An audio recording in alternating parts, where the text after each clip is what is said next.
Hello, lovely people. Hope you're well. Welcome back to another summer daily news show. My name is Callum, representing Team Kop-Ish. Big up to man like Matt and Drifty, as always, my brothers. As always, when we get behind the mic, please make sure you subscribe, comment, and like, people. First and foremost, guys, have you watched the Monday Night Live show? So if you haven't, you know what to do. Some great debates. And for everyone who says it's always me and Drifty arguing, yesterday it was me and man like Matt going back and forth with the debate. So the agendas have to be dropped. I'll debate with anyone. Drifty will debate with anyone. Matt will debate with anyone. We'll all debate with each other. That's what we do. Brothers argue. Brothers laugh and smile at the end of it. That being said, people, we have some juicy things to discuss. Stuff that we've spoken about before, but it's still in the news, so we have to discuss it. Daily news show. Title is a key indicator to what we're going to be doing. So we're going to start with this, man. Champions League runner-up. Arguably one of Italy's best players right now. In my opinion, Inter Milan's best player. And that is Nico Barella. So Nico Barella is once again heavily linked with Liverpool Football Club. The fee that Inter Milan apparently want is around £80 million. Now, Newcastle, if you believe reports last week, were in and looked like they were getting him for around 50 mil. Inter laughed. That offer said the least we'll negotiate at is 80 mil, and even then we still might not sell. Now, we know that might be a bargaining tool that Inter are using, because if I'm not mistaken, they do have to sell some players this summer, especially if they want to acquire new players. That being said, though, Nico Barella is absolutely loved and adored in Italy and by Inter Milan. And from what I gather as well, he absolutely loves it at Inter Milan as well. £80 million is a fee. Do I think that's too much? Honestly, no. I think given the market rate of how players are going and the amount players are costing nowadays, I think 80 million is about right for Barella. 50 million would have been an absolute steal. 80 million is about right. He's at his peak age, or about to come into his peak age for a midfielder. Absolute brilliant player. Was unlucky to be on a losing team in the Champions League final. And he's a star for Italy as well. The question I ask you guys is not whether you'd have him at Liverpool, because I don't think there's anyone in their right mind who wouldn't have him at Liverpool. But where would you play him? Especially if we're looking at moving Trent into midfield. Trent, you'd almost see as that right-sided centre midfielder. Would Barella be a starter for you? Would he be in the rotation? How would you guys see Barella playing? Because for me, he's so good. I don't know if you can start him on the bench. But at the same time, how amazing would it be if you had a player like Barella who you could rotate? That's the sort of levels I'm looking for at Liverpool. But I also have to be realistic as well. You pay £80 million for a midfielder. Likelihood is that midfielder is going to be starting. So let me know where you guys would play him. If there's a midfielder you'd sacrifice getting instead. Sorry, if there's a midfielder you'd sacrifice not getting so you could get Barella, let me know. Whether that be Kone, Thuram, Gravenberch, let me know. I'd love to hear. Speaking of another midfielder, this man, Veiga. So this young man has really been causing up a stir. The Celta Vigo midfielder, who is more of a goal scoring midfielder and an attacking midfielder, has a £40 million release clause, or €40 million release clause, that Liverpool and Chelsea are looking at activating. However, one man who knows both clubs very well is about to take the job there, apparently, and that is our very own Rafa Benitez, who managed both Liverpool and Chelsea. Very different relationships. Loved by Liverpool fans, detested by Chelsea fans. But he knows the clubs very well, like the back of their hand. Do you think this would potentially give us the edge at getting Veiga? Now, obviously, it's a release clause, but he still have to agree terms. He still have to say whether he wants to leave or not. Do you think Rafa could potentially get in his ear and say, well, why go to Chelsea and battle amongst these players, and you know what the fan base can be like, you know what the hierarchy can be like, very inconsistent, rather than going to Liverpool, which is more of a family club, family feel.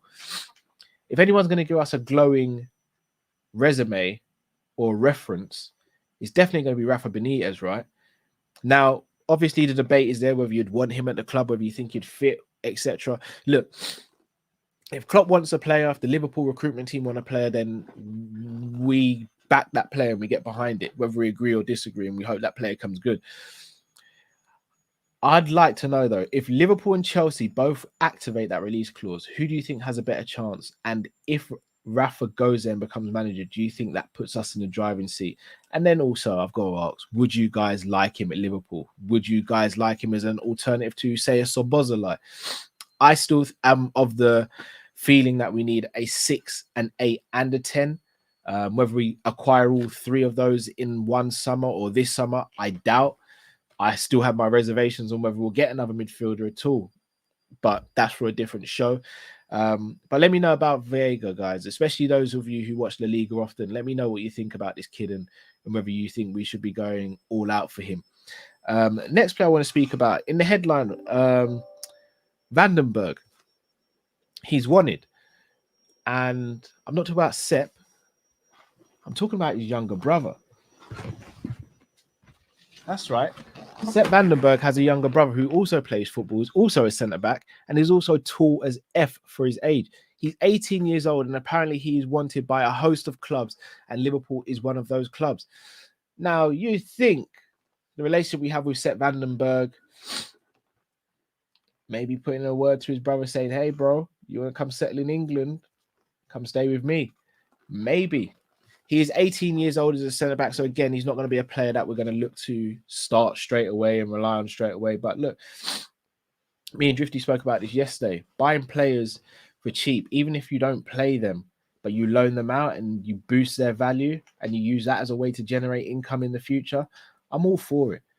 It's a win-win in my opinion. You're better off getting players young while they're cheaper, while they're less known, than waiting for them to get big, like a Caicedo, like a McAllister, and you could have got these players at a fraction of the price and then having to spend a lot more money on them once they become a bit more established. So I'll be interested to see how this one plays out. I think Sepp being at Liverpool already makes a decision for Rav potentially easy, but it all depends how hard Liverpool going for him. If they don't really want him, then obviously he's not going to come to Liverpool. If they really want him, then I think would be favourites for his signature. But again, I don't expect that to be a major summer signing. One player who could potentially be a major summer signing is this man. He started in the World Cup and really came to prominence in the World Cup. I'm not going to sit here and lie to you guys. Didn't know about Amrabat before the World Cup. After the World Cup, definitely knew everything about him that I needed to know. The guy's a tiger in that midfield. And that performance against West Ham in the conference final, he was immense. And he's going up against some good midfielders there. Now, I know everyone used the whole phrase of, oh, he destroyed Rice, he dominated Rice. I disagree with that. Rice is a DM for West Ham. Amrabat's a DM for Fiorentina. They can't really battle each other as such. They can dominate the midfield battle, but they can't dominate another DM, in my opinion, unless they're going into duels on a regular basis. And that just simply wasn't happening. However, one thing he did show, he's more than capable of playing against Premier League opposition. He looked absolutely excellent. I think the thing that a lot of people have looked at, though, is his age. If I'm not mistaken, he's around 28. However, there would only be a 30 mil release clause, apparently, or he'd only cost around 30 mil. Now, his preferred destination, apparently, is Barcelona or Atletico Madrid. So it seems as though he'd favour a move to Spain. And Barcelona were heavily interested, but again, we know what's going on at Barcelona. The maths ain't mathing. Atletico Madrid, I think he'd fit like a glove there. But for Liverpool, I think he could do a really good job for us. And here's the thing. We speak about your Paulinhos, your Amrabats, and the first thing a lot of people say is 28. It's built on the older side. Yes, but we do have a Bajcetic there as well. So yes, Amrabat and a Paulinho, for example, maybe 28, soon to be 29. But surely bringing one of those in as opposed to no one would help us, especially if you think that they're in their peak years now. So you could maybe get 3-4 years out of them at a good level to a top level, and that will give Bajcetic enough time to potentially progress behind. And then if not, then you can go and get someone else who's in their peak and then hopefully make a transition and one of those two become a squad player, or one is sold to accommodate a new player. I don't think it's the worst thing in the world. And looking around at number 6s, you're looking at your Rices out of our price range, out of our situation. Caicedo looks like he's going to Chelsea, out of our price range. Ugarte doesn't look like we're in for him. At 30 million euros for Amrabat, I can't see a lot wrong with that. I really can't. And again, I'm not trying to make this a witch hunt, but for me, if you can sell Fabinho for 30 mil and bring in Amrabat for 30, I think it represent good business. I think it'd be the smart thing to do. But that's just my humble opinion. I know a lot of people are big fans of Fabinho, as am I. I just think there's some cracks appearing that worry me a little bit, and I want someone a bit more durable and a bit more mobile in that number 6 position if we were to get more midfielders as well. So, people, that's it from me for today. I'd love to know what you guys think about the 4 players I've spoken about at length in this video. Also like to know what you think about the potential summer so far. Has the summer gone as you've expected so far? Do you expect things to go quiet now with the under-21s Euros about to start tomorrow? And do you think new names will start to crop up and new names will be linked to Liverpool based on how they perform in the Euros? Would love to hear your opinion, thoughts, and reasonings behind things. As always, guys, please do smash that like button if you haven't already. Subscribe if you're new to the channel. We are Team Kop-Ish. Until we see you next time, stay safe, stay blessed. Take care, people.